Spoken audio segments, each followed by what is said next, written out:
And messy registration of presidential primaries in Chile on Wednesday, exchanging accusations. Center-left parties failed to agree on a common primary, and Communist candidate Daniel Jadwe now leads opinion polls for the top job. General elections are due in November, and now to elaborate on this issue and the regional implications, we go now live to Chile to speak with Felipe Ramírez, former student leader, political analyst, and activist. Felipe, thanks for being with us. Hi, good afternoon. Thanks for the invitation. Okay, it's our pleasure to have you here. So this weekend's election results somehow surprised quite a few people, has been turned upside down. Is that so? How do these results relate to the 2019 uprising? What are the medium and long-term projections? Well, indeed, many people were surprised by the results because in a certain way, they show a severe defeat of the traditional forces of Chilean politics. The bad results of the right and the center left, in particular of Christian democracy, and the good results of the left and the emergence of a large group of independents, many of them with a sensitivity to the left, I think represent a change that will surely mark the next few years. This, of course, has to do with the social upheaval of 2019, the distrust with the parties identified with neoliberalism, but also to some extent with the parties as institutions are behind the rise of the left and of the independents.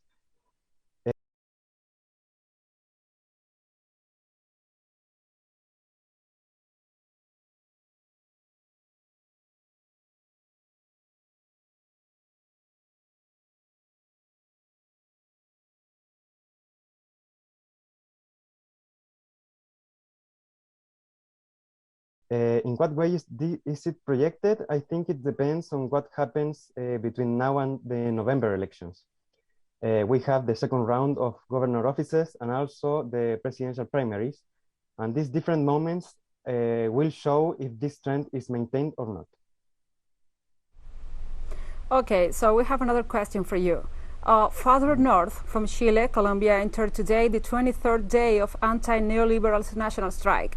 Just like Piñera, President Iván Duque has resorted to violence, and we can now see the results of that. What are the similarities between the Chilean and Colombian uprisings? How may Chilean elections influence the struggle in Colombia? Well, I think both revolts are against neoliberalism, so I think we can see a lot of similarities. But also we have to remember that in 2011, both countries have also experienced very similar student mobilizations. So we have a trend similar in Chile and Colombia, at least for a few years. However, it seems to me that the situation facing the social movement in Colombia is more difficult than in Chile, because the Colombian state has a long tradition not only of repression, but also of the use of armed paramilitary groups against the left wing and unions, popular organization. So they have to face a strongest repression system. Also, it must be remembered that in recent years, and also after the peace process, many social leaders have been assassinated in Colombia. And despite all this, I think their capacity to resist is surprising.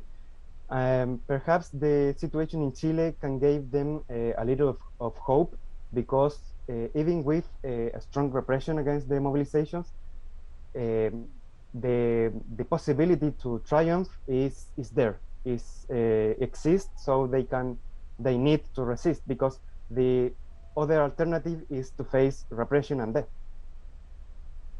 So, Felipe, we all saw Wednesday the process of inscriptions for presidential primaries.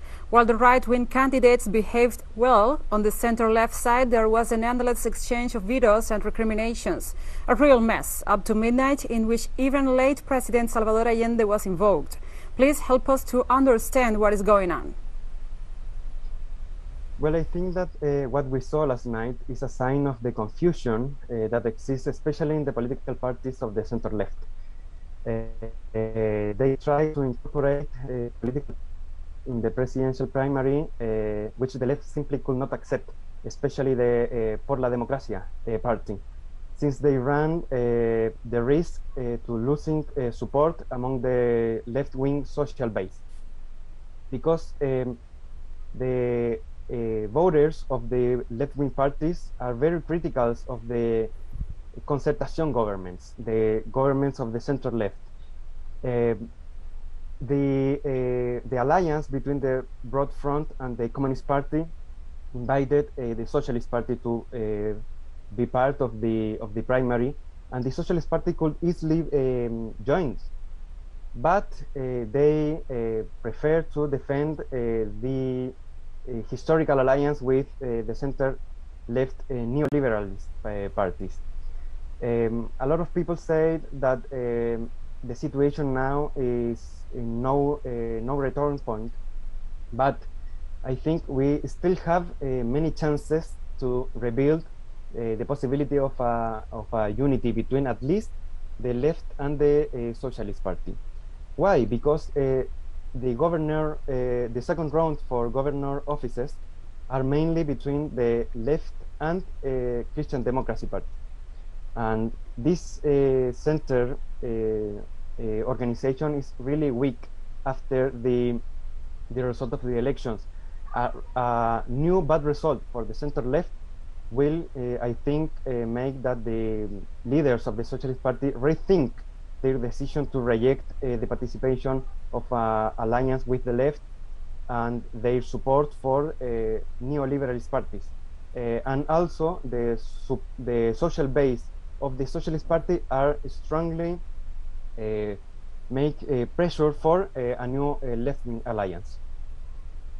So thank you, Felipe, for your presence here and from the South, and also for your criteria. That was Felipe Ramírez, a Chilean political analyst. Now we'll take a break. Stay with us for more news.